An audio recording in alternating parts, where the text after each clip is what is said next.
That's great. Thank you very much. Hello, everybody. It's your good friend Pozzible here, and I'm back in action and feeling better now that I'm getting things done.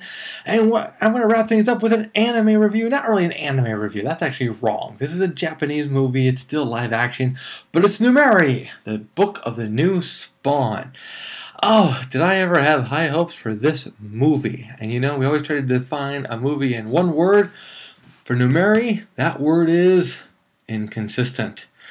You see, the problem with Nu-Meri is that it's one of those movies that wants to be a horror movie through build-up. And it wants to give us a good story, great characters, and it just doesn't deliver. Because once you start to get used to people, they just walk away. I mean, literally, they just walked away. You're supposed to get an idea that this girl is somehow obsessed with fish.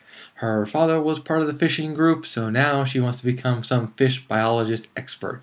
And we're surrounded by fish biology people, and of course there is that warning that, you know, the ocean is filled with mercury now and there's a lot of garbage and everything, so the fish aren't as healthy as they used to be, and that's a big message.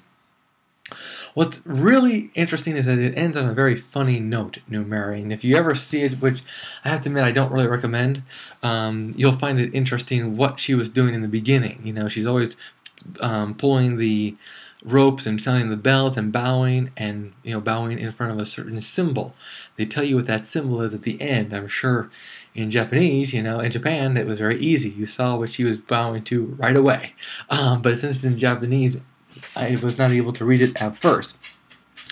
That said, this girl is excited. It's the summertime. It's her internship. She's going to go study fish at a certain hatchery, and one of her friends from high school, during a high school reunion, apparently they have high school reunions earlier than 1 year apart.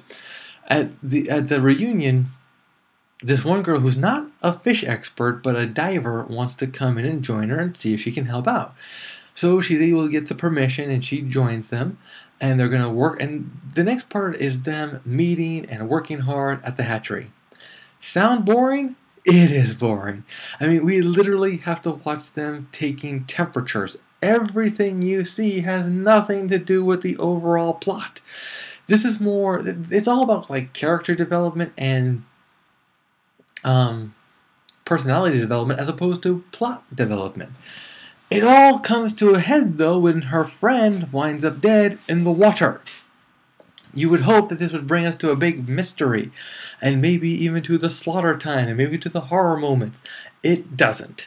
It gets kind of crazy because now she figures out what's happening, who the enemy is, and it's all about monsters all of a sudden. This came out of nowhere, literally. And it's not just that it's about monsters, it's about flying fish monsters. Apparently she didn't learn how to just punch them down or take out a sword and slice them up or something. The flying fish are part of the experiment. I don't know if it's really was supposed to be the twist. It's just the point of the movie, or worse, it's the seaweed.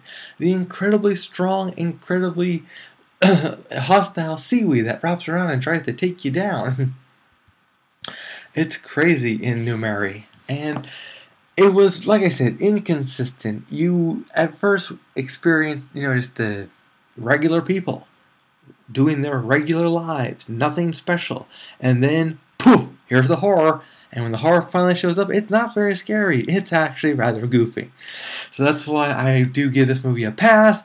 Even though it says see it, I obviously did not change my slides enough or at all. This is all from the Book of Ventura. So it's a pass, guys. I know you said it said see it. It's actually a pass. All right, that's it for me today. We will see you at the theaters.